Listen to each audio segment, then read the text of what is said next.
What's up everyone? Jeridan Coende here. You are watching Tito Fit, and in this channel we cover a lot of functional fitness concepts, hybrid training, feature shoes, gyms, and the like. Basically anything fitness and anything hybrid, anything functional, that's the kind of stuff we do. I am a 40-something-year-old fitness coach and enthusiast if you're new to this channel, so check it out. Today, we are featuring the Puma Deviate Nitro 3.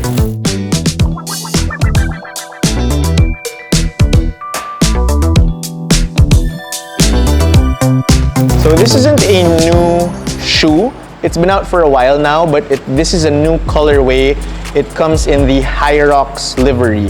So on the inside of the shoe, it says Hyrox with the Puma logo replacing the Y. Previously in the earlier colorways, you'd see the big bold font that says Nitro here, which is basically them featuring their patented nitrogen-infused foam. As you can see, this color is known as, it says green glare, matches the Puma top, right? On the outside, it says never stop competing, which is one of the slogans of Hyrox. And we're gonna talk about this shoe a little bit more. So again, not a new shoe, but new colorway.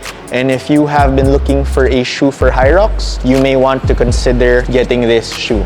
It's a super training shoe. That means that it's a combination. It has elements of a super shoe, like a carbon plate. It has the elements of a very premium foam here in the middle, which is their Puma Nitro Elite foam. Those are the things that are here. So Meg Jacoby, the Hyrox Elite Women's World Champion for 2024, actually prefers this as her favorite shoe for the Hyrox races, and she prefers this to the other shoe, the more premium one, which is the Deviate Nitro Elite 3. So this is her preferred shoe. Her reasons for that being that this offers more stability. So let's dig into some stats. In a size 9, which this is not, it's gonna weigh about 250 grams, which is fairly light. And then there is a 39-meter stack on this shoe from the heel, and then a 29-meter stack towards the toe, which means there's a 10-millimeter heel drop. So that's fairly good. That's an improvement over the previous one, which had a published 6-millimeter drop. So this is gonna be a little bit more aggressive on the rocker, which means that this shoe will want to propel you a little bit faster than its previous iteration, which is the Puma Deviate Nitro 2, which I used for a while. I used it in one race for Hyrox. I still use it for a lot of my speed work today, and we'll see if this is an improvement over that, which it should be. Let's talk about some of the components of the shoe. So they're using their patented Puma Nitro foam. Now, as compared to the last one, it's a bit more now. As you can see here, where this white part, this is your Puma Nitro foam. And then this green part, although it's not indicated, this is the Puma Nitro Elite foam,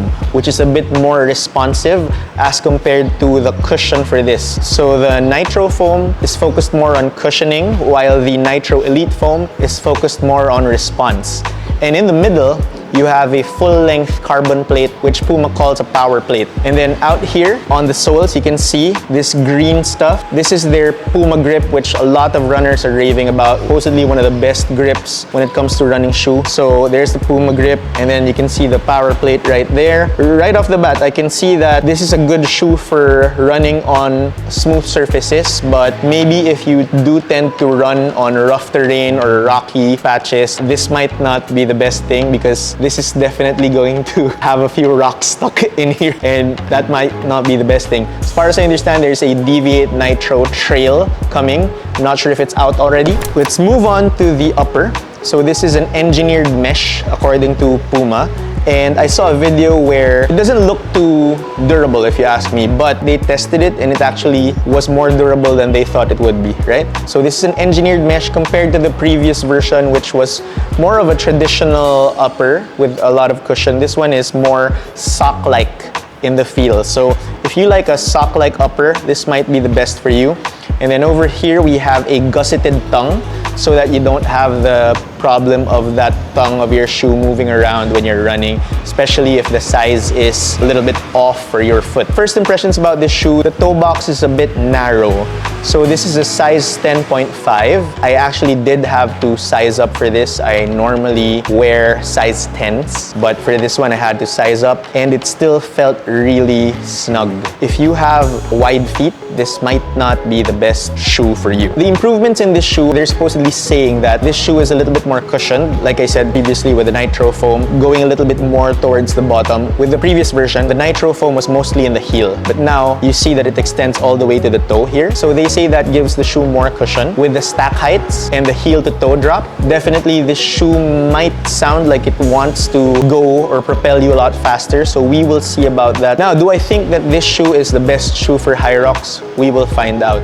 But definitely this is a super trainer and it's not just for Hyrox. The type of training that you would want to use this shoe for would be mostly for your tempo runs, for your interval runs, the ones that require you to go fast. Maybe not the best for those long, slow distance since that carbon fiber plate may be a little bit more hard than usual. So you want like a max cushioning shoe for your long, slow distance runs. This is not the shoe for that. But if you want to go fast, this is the shoe.